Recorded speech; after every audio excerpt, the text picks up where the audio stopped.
नमस्कार दोस्तों। आज की जो क्लास विस्तार पर आधारित है, रेंज पर, इसमें आप सभी का हार्दिक स्वागत है। पिछले क्लास में हमने जाना था कि अपकिरण क्या होता है, अपकिरण की आवश्यकता क्यों होती है, अपकिरण के उद्देश्य कौन कौन से हैं और अपकिरण को मापने की कौन कौन सी विधियां हैं। आज हम अपकिरण को मापने की जो विभिन्न विधियां हैं उनमें से सीमा विस्तार रीति के अंतर्गत जो फर्स्ट मेथड है रेंज या जो विस्तार है उस पर हम विस्तार से चर्चा करेंगे। सबसे पहले हम जान लेते हैं कि विस्तार क्या होता है। यदि किसी समंक श्रेणी के अधिकतम और न्यूनतम मूल्यों के बीच का जो अंतर होता है उसको क्या कहा जाता है? विस्तार कहा जाता है। अधिकतम मूल्य और जो न्यूनतम मूल्य होते हैं उनके बीच का जो अंतर होता है उसको हम विस्तार कहते हैं। अधिकतम और न्यूनतम मूल्यों के बीच के अंतर को विस्तार कहा जाता है।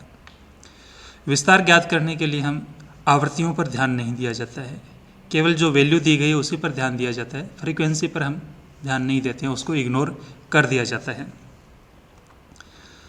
ये इसका फॉर्मूला है रेंज, अर्थात जिसको हिंदी में विस्तार कहा जाता है और इसको आर से हम व्यक्त करते हैं।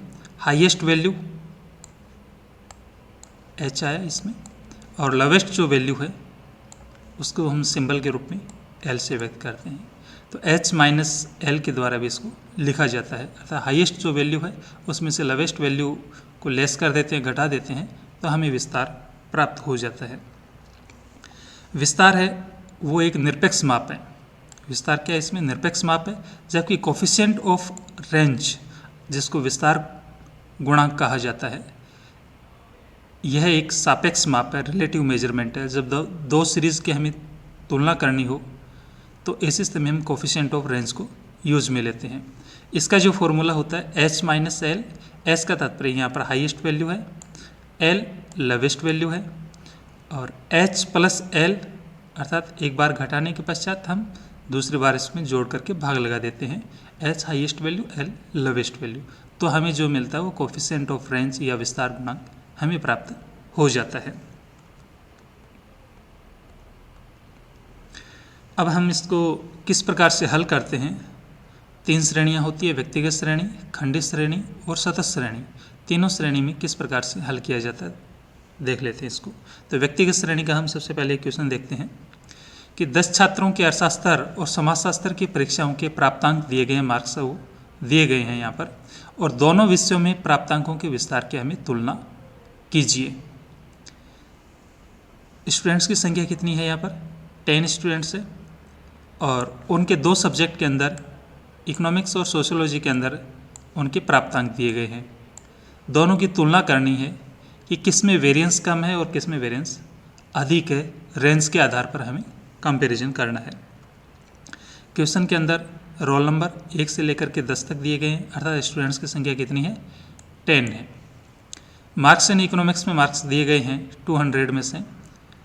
फर्स्ट जो स्टूडेंट है उसके इकोनॉमिक्स में मार्क्स आए 170, सोशियोलॉजी में उसके मार्क्स आए 55 पे।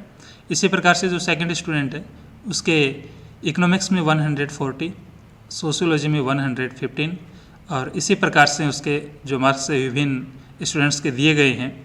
और एक स्टूडेंट है जिसके इकोनॉमिक्स में 200 है, सोशियोलॉजी में 65 है और इसी प्रकार से 10 स्टूडेंट्स के मार्क्स दिए गए हैं। हमें क्वेश्चन के अंदर पूछा गया है वो विस्तार ज्ञात करना है। विस्तार हमें ज्ञात करना है, तो यहाँ पर हम विस्तार का जो फॉर्मूला है उसको हम यूज में लेंगे। पहले इकोनॉमिक्स के अंदर ज्ञात करेंगे और इसके बाद में हमें सोशियोलॉजी के अंदर ज्ञात करेंगे। तो देखिए सबसे पहले इसका जो फॉर्मूला है रेंज, जिसको हम सिंबल आर से व्यक्त करते हैं। एच का तात्पर्य हाईएस्ट वैल्यू और एल का तात्पर्य इसमें लोवेस्ट वैल्यू है। इसी प्रकार से हम सोशियोलॉजी में भी ज्ञात करेंगे। तो सबसे पहले इकोनॉमिक्स के अंदर देखिए इसमें रेंज कैसे ज्ञात करेंगे? हाईएस्ट वैल्यू, यहाँ पर ये मार्क्स इन इकोनॉमिक्स में दिए गए हैं। इस सीरीज़ में हम देखेंगे कि हाईएस्ट वैल्यू किस स्टूडेंट के हैं। यहाँ पर हम देख रहे हैं कि 8 नंबर पर जो स्टूडेंट्स है जिसके रोल नंबर 8 है उसके स्टूडेंट्स के इकोनॉमिक्स में हाईएस्ट मार्क्स है कितने? 200 है। तो यहाँ पर हाईएस्ट वैल्यू हम रख रहे हैं 200। इसके बाद में इकोनॉमिक्स में लोवेस्ट वैल्यू कितनी है, अर्थात ऐसा कौन सा स्टूडेंट है जिसके मार्क्स है वो सबसे कम है, तो इसमें 75 है वो सबसे कम है, तो हमने यहाँ पर 75 रखा। तो 200 और 75 का जो डिफरेंस है वो कितना है, 125 है। तो ये हमें क्या मिला, रेंज। हम साथ में इसमें मार्क्स भी लिखते हैं। मार्क्स इसलिए लिखा जाता है क्योंकि रेंज है वो कौन सा मेजरमेंट है, एब्सोल्यूट मेजरमेंट है, एक निरपेक्ष माप है, और निरपेक्ष माप है वो यूनिट फ्री नहीं होता है। इसलिए जो क्वेश्चन के अंदर यूनिट दी गई है उसकी वही यूनिट हम यहाँ लिखेंगे। तो इसके यूनिट्स क्या है, मार्क्स है, तो वो साथ में लिखा जाएगा। इसी प्रकार से हम सोशियोलॉजी में याद करेंगे, फॉर्मूला सेम रहेगा, हाईएस्ट वैल्यू में से लोवेस्ट वैल्यू को घटाएंगे। अब सोशियोलॉजी में हाईएस्ट वैल्यू कितनी है, 130 है। एक स्टूडेंट है जिसके अधिकतम अंक 130 मिले हैं, और एक स्टूडेंट ऐसा भी है जिसको सबसे कम अर्थात जो मार्क्स मिले हैं वो 5 है। हाईएस्ट 130 है और लोवेस्ट है वो 5 है। तो हम इसको लेस करेंगे, 130 में से 5 को घटाएंगे तो हमें कितना मिला, 125। 125 इसमें भी हम मार्क्स लिखेंगे, अर्थात क्योंकि ये निरपेक्ष माप है जो यूनिट फ्री नहीं होता है। लेकिन यहाँ पर हम देख क्या रहे हैं कि दोनों में ही, इकोनॉमिक्स और सोशियोलॉजी में जो रेंज है वो 125 मिली है। इसके आधार पर हम किसी प्रकार का कंक्लूजन नहीं दे सकते, कोई निष्कर्ष हम नहीं निकाल सकते। तो इसके लिए हमें करना क्या होता है, दूसरा जो माप है, सापेक्ष माप है, वो हमें निकालना होगा, रिलेटिव मेजरमेंट। क्योंकि दो सब्जेक्ट में जब कंपैरिजन करना हो तो उसी को हम यूज में लेते हैं। कोफिशिएंट ऑफ रेंज, आर का तात्पर्य रेंज है, विस्तार से है, और कोफिशिएंट अर्थात गुणांक है। तो इसका जो formula H minus L divided by H plus L. H का तात्पर्य highest value, L lowest value है। तो हाईएस्ट वैल्यू इकोनॉमिक्स में 200, लोवेस्ट वैल्यू 75। एक बार इसमें घटाएंगे, एक बार जोड़ करके इसमें भाग लगाएंगे। तो 200 में से 75 को लेस किया तो 125, और इसी प्रकार से 200 प्लस 75 को ऐड किया तो 275, और हमें जो आंसर मिला इसका 0.45। तो इसमें जो कोफिशिएंट ऑफ आर है इकोनॉमिक्स में कितना मिला, 0.45। इसके पश्चात हम सोशियोलॉजी में भी हम ज्ञात कर लेते हैं कोफिशिएंट ऑफ रेंज। 130 इसमें जो है वो हाईएस्ट मार्क्स है, लोवेस्ट है वो 5 है, लेस किया तो 125, और एक बार हम इसका जोड़ करके भाग लगा देंगे, 130 प्लस 5 तो 135, तो हमें जो मिला 0.93। अब इसमें हम देख रहे हैं कि कोफिशिएंट ऑफ आर है वो किस में अधिक है, सोशियोलॉजी में है, और कम किस में है, 0.45 इकोनॉमिक्स में है। तो इसके आधार पर रिजल्ट यह निकलता है कि जिसके अंदर कोफिशिएंट ऑफ रेंज कम होता है वो उतना ही अच्छा होता है, अर्थात उसमें वेरिएंस कम है, विसरणता है वो कम है। और जिसमें अधिक आएगा इसका अर्थ है कि वहाँ पर वेरिएंस बहुत अधिक ज़्यादा है, डेटा में सिमिलरिटी नहीं है, समरूपता नहीं है। तो यहाँ पर जो प्राप्तांक की जो स्थिति के आधार पर हम कह सकते हैं कि इकोनॉमिक्स के जो मार्क्स है वो ज़्यादा अच्छे हैं सोशियोलॉजी की तुलना में। यहाँ पर हमने इसको लिखा भी है कि इस प्रकार स्पष्ट है कि अर्थशास्त्र में समाजशास्त्र की तुलना में जो विचरणता है वो कम है। तो इस आधार पर हम क्या रिजल्ट एक निकाल करके दे सकते हैं। तो यहाँ पर व्यक्तिगत श्रेणी में हम किस प्रकार से हल करते हैं इसको देखा। अब हम देखते हैं कि खंडित श्रेणी के अंदर अर्थात डिस्क्रीट सीरीज में किस प्रकार से हल किया जाता है। निम्न समकों से विस्तार एवं विस्तार गुणक को ज्ञात कीजिए। क्वेश्चन दिया गया है, साइज है 2, 4, 6, 8, 10, 12, फ्रीक्वेंसी दी गई है 1, 2, 5, 4, 2, 1 दी गई है। हमें ज्ञात क्या करना है, रेंज और कोफिशिएंट ऑफ रेंज ज्ञात करना, विस्तार और विस्तार गुणक ज्ञात करना है। यहाँ पर व्यक्तिगत श्रेणी की तुलना में खंडित श्रेणी में जो डिफरेंस जो आता है कैलकुलेशन में वो कि इसमें फ्रीक्वेंसी का डिफरेंस आता है, और यहाँ पर हम फ्रीक्वेंसी को इग्नोर कर देते हैं। जब भी रेंज ज्ञात करते हैं या कोफिशिएंट ऑफ रेंज ज्ञात करते हैं तो उसमें फ्रीक्वेंसी को क्या कर दिया जाता है, इग्नोर कर दिया जाता है, इसको हम यूज में नहीं लेते हैं।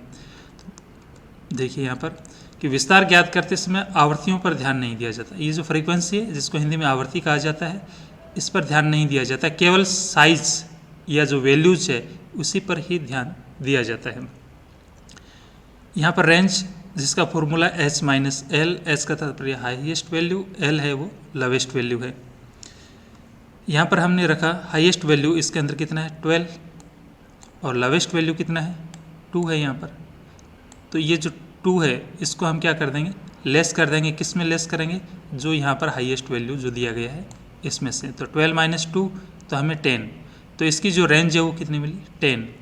यहाँ पर हमने यूनिट नहीं लगाई क्योंकि यहाँ पर क्वेश्चन के अंदर कोई यूनिट नहीं दी गई है, इसलिए हम इसको केवल 10 लिख रहे हैं।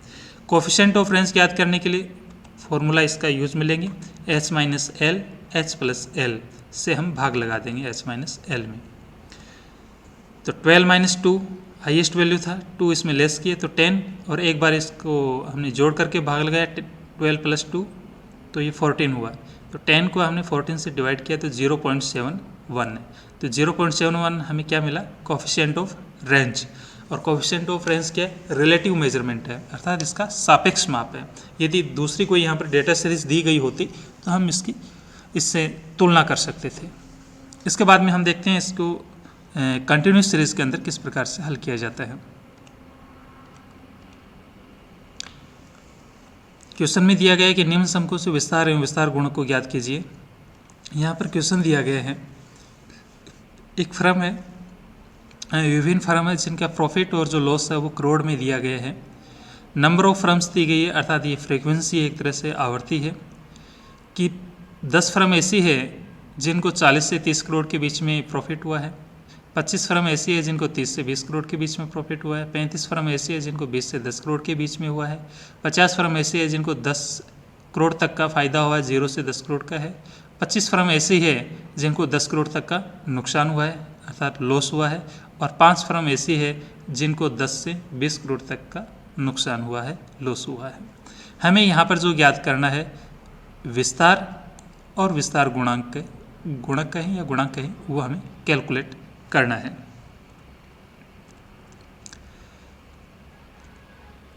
यहाँ पर भी हमने जो रखा है इसको कि सतत श्रेणी में भी विस्तार ज्ञात करते समय आवृत्तियों पर ध्यान नहीं दिया जाता है।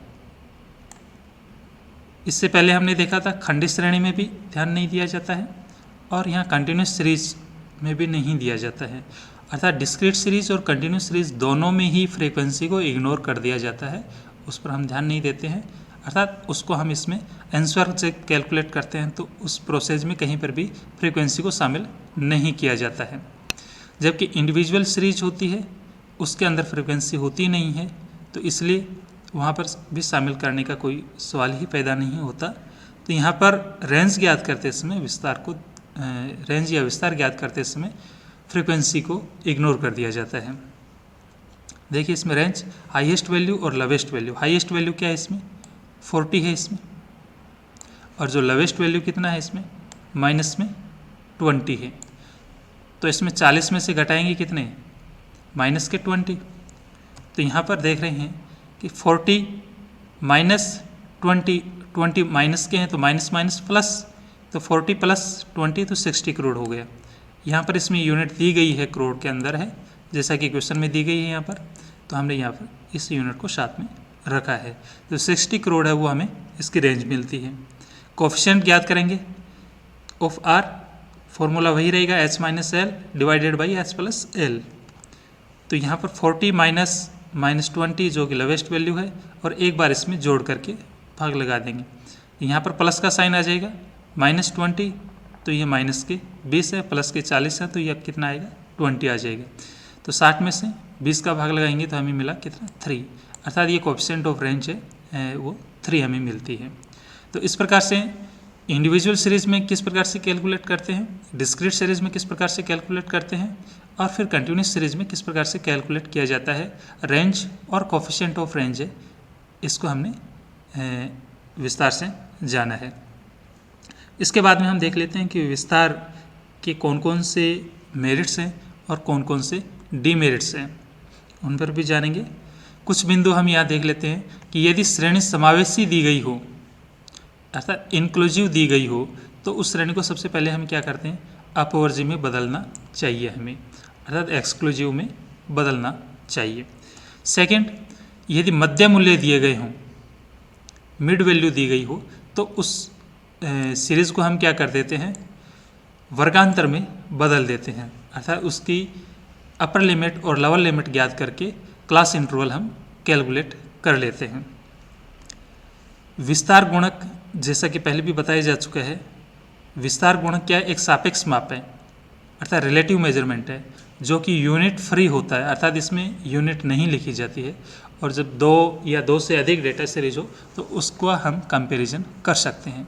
और विस्तार जो होता है रेंज, वो केवल एक निरपेक्ष माप होता है, एब्सोल्यूट मेजरमेंट होता है और ये यूनिट फ्री नहीं होता है, अर्थात इसमें यूनिट साथ में लिखी जाती है और इसके आधार पर हम किसी दूसरी डेटा सीरीज की तुलना नहीं कर सकते। ये इसका एक इम्पोर्टेंट है, प्रतियोगी परीक्षाओं की दृष्टि से इसको आपको ध्यान में रखना चाहिए। अब इसके हम मेरिट्स देख लेते हैं, क्या क्या मेरिट्स है इसके। पहला जो मेरिट्स है अर्थात ये सरल है, आसानी से कैलकुलेशन इसके हम कर सकते हैं। सीमाओं का निर्धारण, अर्थात इससे हाईएस्ट और लोवेस्ट 2 वैल्यू का निर्धारण करते हैं, 2 सीमाओं का निर्धारण हो जाता है और जब 2 सीमाओं का निर्धारण हो जाता है तो उसके आधार पर हम आसानी से कैलकुलेशन भी इसमें कर लेते हैं।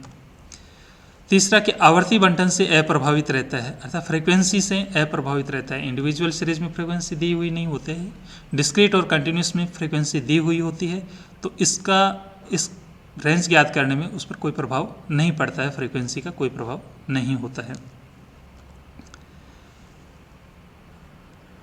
विस्तृत उपयोग, तापक्रम में परिवर्तन, अगर टेम्परेचर में परिवर्तन होता है तो उसमें भी हम रेंज को यूज में लेते हैं। फॉर एग्जांपल के रूप में आप अपने मोबाइल के अंदर देखते हैं कि वेदर ऐप जो दिया हुआ होता है और उसमें आप अपने शहर का या अपने गांव का टेम्परेचर देखते हैं तो उसमें एक रेंज लिखी हुई आती है कि आज का टेम्परेचर है वो 10 to 30 सेल्सियस में दिया गया है, डिग्री के अंदर मेजरमेंट उसका किया हुआ होता है, तो वहाँ पर भी इसका क्या है, रेंज का ही उपयोग किया जाता है। या प्रतिभूतियों के मूल्य में परिवर्तन है कि इससे इस तक इतना परिवर्तन हुआ। भौगोलिक अध्ययन के अंदर कर लेते हैं, वर्षा माप के अंदर है, एक्सचेंज रेट में परिवर्तन है, आदि में हम रेंज को यूज में लेते हैं। इसके पश्चात हम इसके डीमेरिट्स कौन कौन से हैं वो भी हम जान लेते हैं। अवैज्ञानिक माप है, क्योंकि इसमें माध्य मूल्यों की उपेक्षा की जाती है, कहीं पर भी सेंट्रल टेंडेंसी को यूज में नहीं लिया जाता है जो कि उस श्रेणी का प्रतिनिधित्व करती है। और जब इसके बारे में जानकारी नहीं होती है तो हमें श्रेणी के स्ट्रक्चर के बारे में भी जानकारी नहीं होती है। अनिश्चित होता है, ये चरम मूल्यों में परिवर्तन से प्रभावित होता है। चरम मूल्यों का तात्पर्य होता है एक्सट्रीम वैल्यूज। एक्सट्रीम वैल्यू वो होती है जो श्रेणी के अंत में जो मूल्य दिए गए होते हैं और शुरू में जो मूल्य दिए हुए होते हैं उनमें यदि परिवर्तन हो जाता है तो उनसे ये प्रभावित हो सकती है रेंज है। यदि हाईएस्ट और लोवेस्ट वैल्यू शुरुआत में और लास्ट में दिए गए हो तो आंसर पूर्णतः परिवर्तित हो जाता है। एक जो अंतिम जो इसका 200 श्रेणी के सभी पद मूल्यों पर आधारित नहीं है, केवल ये 2 वैल्यू पर आधारित होती है, मैक्सिमम वैल्यू और हाईएस्ट वैल्यू, अर्थात हाईएस्ट और लोवेस्ट वैल्यू पर ही ये बेस्ट होती है। अन्य जो भी मूल्य दिए गए हैं उनमें चाहे कितना भी परिवर्तन हो जाए उनका इस पर कोई प्रभाव नहीं पड़ता है। तो ये इसका दोष है। धन्यवाद दोस्तों, आज की इस क्लास में हमने जाना कि विस्तार क्या होता है और विस्तार को व्यक्तिगत श्रेणी, खंडित श्रेणी और सतत श्रेणी में किस प्रकार से हल किया जाता है। इसके कौन कौन से मेरिट्स है और कौन कौन से डीमेरिट्स है उस पर भी हमने विस्तार से चर्चा की।